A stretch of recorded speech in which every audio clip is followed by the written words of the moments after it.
Polda dan Polresta berikan bantuan kepada korban kebakaran Ongkolyong. Polda Maluku bersama Polresta Pulau Ambon dan Pulau-Pulau Lease memberikan bantuan sembako berupa beras dan mie instan kepada warga masyarakat korban kebakaran yang terjadi Minggu pagi di kawasan Ongkolyong, Desa Batu Merah, Kecamatan Sirimau, Kota Ambon. Pantauan tim DMS Media Group di lokasi pengungsian Senin 30 Maret terlihat Kapolda Maluku Irjen Polisi Baharudin Jafar bersama Kapolresta Pulau Ambon dan Pulau-Pulau Lease Kombes Pol Leo Surya Nugraha Simatupang datang langsung ke lokasi pengungsian dengan membawa bantuan berupa 600 kg beras dan sebanyak 100 karton mie instan yang diterima langsung oleh Kepala Dinas Sosial Kota Ambon untuk nantinya diberikan kepada korban. Kapolda Maluku Irjen Pol Baharudin Jafar saat diwawancarai menjelaskan bantuan sembako yang diberikan oleh Polda Maluku kepada warga korban saat ini, walaupun sedikit kiranya ini dapat bermanfaat serta memiliki arti yang sangat penting karena dapat meringankan beban warga korban kebakaran saat ini. Sekedar memberikan bantuan kepada saudara-saudara kita yang tertimpa musibah sejak kemarin. Kawan-kawan tahu sejak kemarin Dandim, Kapolres, dan unsur dari pemerintah Kota Madia, Ambon ini sudah bekerja, dan sekarang kita lihat lagi bagaimana untuk masa tanggap daruratnya.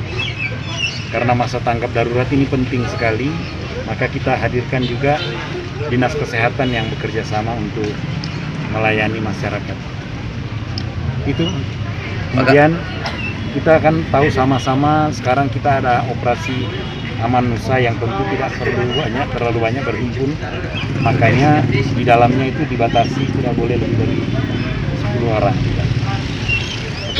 Setelah memberikan bantuan, Kapolda bersama Kapolresta Pulau Ambon juga memantau lokasi pengungsian untuk melihat tim kesehatan yang ditempatkan oleh Polda Maluku yang bertugas di tempat pengungsian, membantu memeriksa kesehatan para korban kebakaran sekaligus Kapolda meninjau lokasi tenda-tenda yang ditempati oleh warga korban kebakaran. Sementara itu, Kepala Dinas Sosial Kota Ambon, Nurhayati Yasin, saat diwawancarai tentang jumlah data korban kebakaran, menjelaskan data sementara saat ini sebanyak 73 bangunan dari 82 kepala keluarga berjumlah 630 jiwa.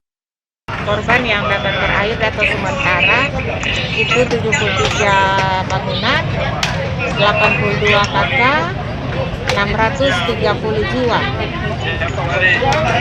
Itu data sementara yang ada pada kami.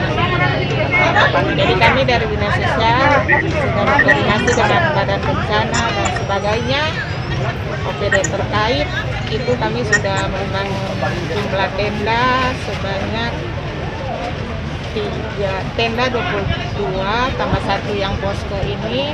Kemudian ada barat yang oleh BPBD sebangun itu ada 12 tambah dengan 2 tenda dari Polri.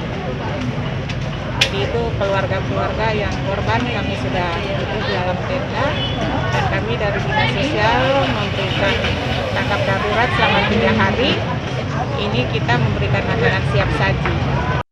Sebanyak 23 tenda yang dibangun oleh Dinas Sosial untuk menampung para korban kebakaran saat ini, dan juga 1 tenda dibuat untuk petugas dengan tim kesehatan yang akan bekerja selama masa tanggap darurat. Untuk itu, Yasin menambahkan selama masa tanggap 3 hari, Dinas Sosial akan memberikan makanan siap saji kepada warga terdampak kebakaran ini.